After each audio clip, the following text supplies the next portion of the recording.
Kejadian pasal 25 ayat 1 sampai dengan ayat 34. Demikian firman Tuhan. Keturunan Abraham dari Ketura. Abraham mengambil pula seorang istri namanya Ketura. Perempuan itu melahirkan baginya Jimran, Yoksan, Medan, Midian, Ishibak, dan Shua. Yoksan memperanakan Seba dan Dedan. Keturunan Dedan ialah orang Asyur, orang Letus, dan orang Leum. Anak-anak Midian ialah Eva, Efer, Henok, Abida, dan Eldaa. Itulah semuanya keturunan Ketura. Abraham memberikan segala harta miliknya kepada Ishak, tetapi kepada anak-anaknya yang diperolehnya dari gundik-gundiknya ia memberikan pemberian.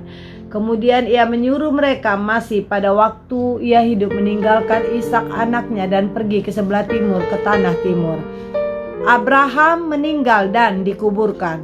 Abraham mencapai umur 175 tahun, lalu ia meninggal. Ia mati pada waktu telah putih rambutnya, tua dan suntuk umurnya. Maka ia dikumpulkan kepada kaum leluhurnya, dan anak-anaknya Ishak dan Ismail menguburkan dia dalam goa Makpela di padang Efron bin Johar. Orang Het itu, padang yang letaknya di sebelah timur Mamre, yang telah dibeli Abraham dari Bani Het. Di sanalah terkubur Abraham dan Sarah istrinya. Setelah Abraham mati, Allah memberkati Ishak anaknya itu, dan Ishak diam dekat sumur Lahai Roi. Keturunan Ismail. Inilah keturunan Ismail anak Abraham yang telah dilahirkan baginya oleh Hagar perempuan Mesir hamba Sarah itu. Inilah nama anak-anak Ismail disebutkan menurut urutan lahirnya. Nebayot anak sulung Ismail, selanjutnya Kedar, Adbil, Mibsam, Mishima, Duma, Masa, Hadad, Tema, Yetur, Nafis, dan Ketma. Itulah anak-anak Ismail, dan itulah nama-nama mereka menurut kampung mereka dan menurut perkemahan mereka, 12 orang raja masing-masing dengan sukunya. Umur Ismail ialah 137 tahun. Sesudah itu ia meninggal, ia mati dan dikumpulkan kepada kaum leluhurnya. Mereka itu mendiami daerah dari Hawilah sampai Syur yang letaknya di sebelah timur Mesir ke arah Asyur. Mereka menatap berhadapan dengan semua saudara mereka. Esau dan Yakub. Inilah riwayat keturunan Ishak anak Abraham. Abraham memperanakan Ishak, dan Ishak berumur 40 tahun ketika Ribka anak Betuel orang Aram, dan dari padang Aram saudara perempuan Laban orang Aram itu diambilnyalah menjadi istrinya. Berdoalah Ishak kepada Tuhan untuk istrinya, sebab istrinya itu mandul. Tuhan mengabulkan doanya sehingga Ribka istrinya itu mengandung. Tetapi anak-anaknya bertolak-tolakan di dalam rahimnya, dan ia berkata, "Jika demikian halnya, mengapakah aku hidup?" Dan ia pergi meminta petunjuk kepada Tuhan.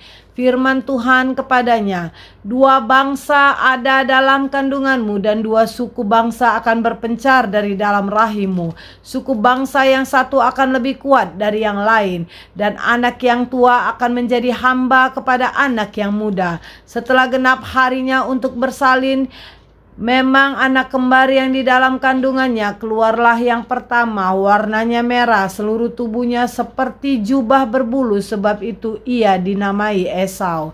Sesudah itu keluarlah adiknya, tangannya memegang tumit Esau, sebab itu ia dinamai Yakub. Ishak berumur 60 tahun pada waktu mereka lahir, lalu bertambah besarlah kedua anak itu. Esau menjadi seorang yang pandai berburu, seorang yang suka tinggal di padang, tetapi Yakub adalah seorang yang tenang, yang suka tinggal di kemah. Ishak sayang kepada Esau sebab ia suka makan daging buruan, tetapi Ribka kasih kepada Yakub. Pada suatu kali Yakub sedang memasak sesuatu, lalu datanglah Esau dengan lelah dari padang.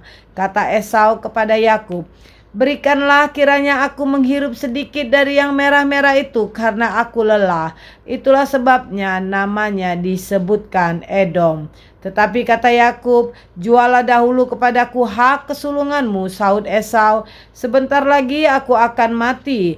Apakah gunanya bagiku hak kesulungan itu?" Kata Yakub, "Bersumpahlah dahulu kepadaku." Maka bersumpahlah ia kepada Yakub, dan dijualnyalah hak kesulungannya kepadanya. Lalu Yakub memberikan roti dan masakan kacang merah itu kepada Esau. Ia makan dan minum, lalu berdiri dan pergi. Demikianlah Esau memandang ringan hak kesulungan itu.